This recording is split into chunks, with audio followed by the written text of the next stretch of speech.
샬롬, 이동춘 목사입니다. 오늘도 여러분의 삶이 주님의 평안으로 가득하시길 기원하며 하나님의 말씀을 나누겠습니다. 오늘 주시는 말씀은 시편 37편 5절의 말씀입니다. 너의 길을 여호와께 맡기라. 저를 의지하면 저가 이루시고 내 의를 빛같이 나타내시고 내 공의를 정오의 빛같이 하시리로다. 아멘. 시편 37편 5절 말씀을 본문으로 우리의 삶에 개입하시는 하나님의 목적이라는 제목으로 말씀을 나누도록 하겠습니다. 문제없는 인생이 있을까요? 없습니다. 인생은 문제의 연속입니다. 한 문제가 해결됐다 싶으면 그 다음 문제가 나타납니다. 마치 기다리고 있었다는 듯 말입니다. 심지어 두세 문제가 한꺼번에 나타나기도 합니다. 어떤 경우엔 죽고 싶은 마음이 들 정도로 몰아닥칩니다. 이유가 무엇일까요? 왜 이렇게 우리의 인생에서 크고 작은 문제들이 끊이지 않는 것일까요? 세상이 불완전하기 때문입니다. 이는 이 세상에 사는 우리가 불완전하기 때문입니다. 죄악 가운데 있는 불완전한 세상이고 죄를 가진 불완전한 인간이 살고 있어 문제가 끊이지 않습니다. 그러므로 주님 다시 오실 때까지 문제는 사라지지 않습니다. 그 누구도 예외가 없습니다. 하지만 놀랍게도 모든 문제에는 하나님의 섭리가 있습니다. 문제 안에는 하나님의 목적이 있습니다. 인간을 향한 하나님의 목적, 특히 하나님의 백성을 향한 하나님의 은혜가 있습니다.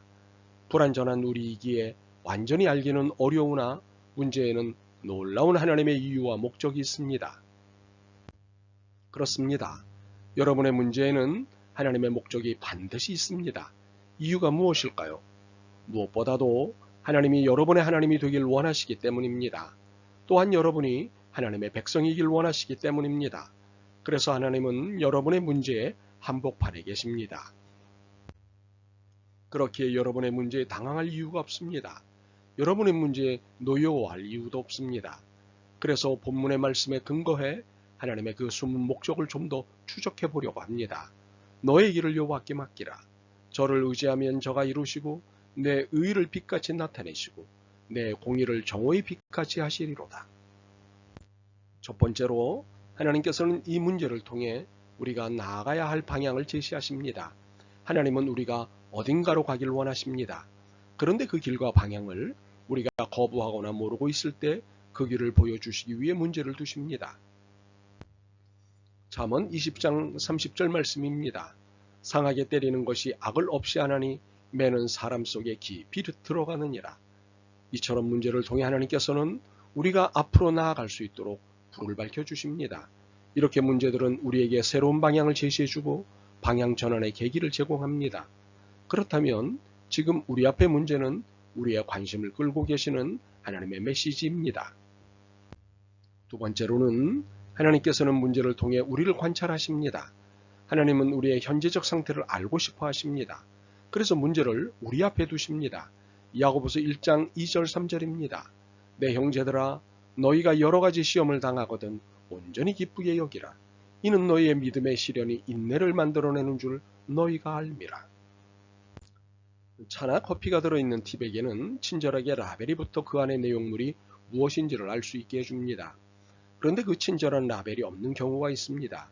이때 티백의 내용을 알고 싶다면 어떻게 해야 할까요? 물에 넣어보면 됩니다. 사람들은 라벨에 달라지지 않은 티백과 같습니다. 도대체 그 안에 무엇이 들어있는지 알 수가 없습니다. 열길 물속은 알아도 한길 사람 속은 알 수 없다는 옛말이 틀리지 않습니다. 이렇게 드러나지 않는 우리의 속을 하나님은 알고 싶어 하십니다. 물론 우리의 깊은 속까지 다 아시는 주님이 우리를 모르실 리는 없습니다. 단지 우리를 향한 신앙의 시험을 하시는 것입니다. 소위 문제라고 하는 시험을 통해 여러분의 진심을 보고 싶어 하십니다. 그러므로 현재의 문제는 하나님의 신앙 테스트입니다. 물론 다 그런 것은 아니지만 대개가 그렇습니다. 그러므로 이 신앙의 테스트 앞에 자신이 어떤 모습을 드러내고 있는가를 잘 보시길 바랍니다. 세 번째로 하나님께서는 문제를 통해 우리를 교정하십니다. 어떤 교훈은 고통과 실패를 통해서만 얻을 수 있습니다. 어린아이였을 때 뜨거운 난로를 만지면 안 된다는 부모님의 말을 듣고도 실제로 만져보고 데인 적이 있을 것입니다. 데인 후에야 그 말의 뜻을 알게 되었던 것과 마찬가지입니다. 시편 119편 71절과 72절입니다. 고난당한 것이 내게 유익이라. 이로 말미암아 내가 주의 율례를 배우게 되었나이다. 주의 입의 법이 내게는 천천 금은보다 좋으니이다.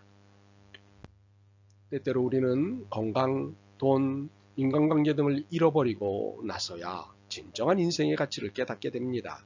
더욱이 하나님의 소중함을 깨닫게 되고 하나님의 은혜를 사모하게 됩니다. 그리고 하나님의 뜻을 찾게 됩니다. 그러므로 우리가 만난 현재의 문제는 최악이 아니라 최선입니다. 네 번째로는 하나님께서는 문제를 통해 우리를 보호하십니다. 혹시 변장된 축복이라는 말을 들어본 적이 있으십니까? 변장된 축복이란 전혀 축복일 수 없는 것이 축복인 경우를 말합니다.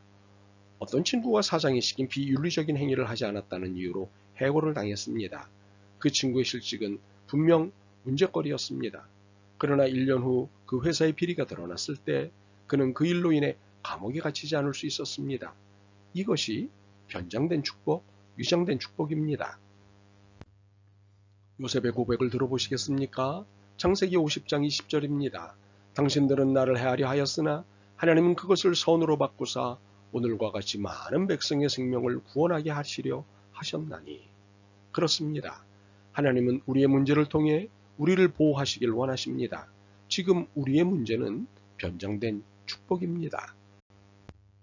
다섯 번째로 하나님께서는 문제를 통해 우리를 완전하게 만드십니다. 하나님의 관심은 우리가 평안하게 지내는 것보다 우리의 인격이 성숙해지는 데 더 있으십니다. 사실 하나님과 맺은 관계와 우리의 인격, 이 두 가지는 하나님의 나라에 이르기까지 가지고 갈 유일한 것들입니다.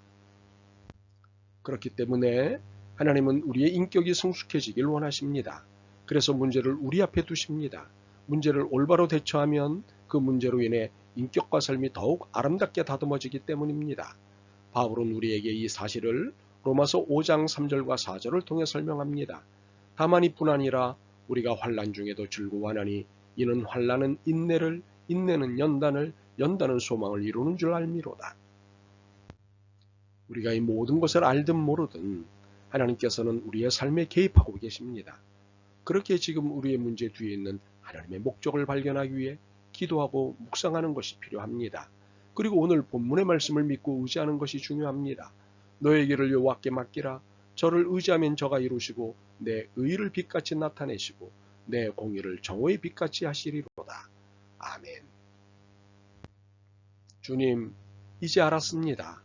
문제의 이유가 괴롭힘이 아니라 하나님의 목적을 깨닫게 하심임을 알았습니다.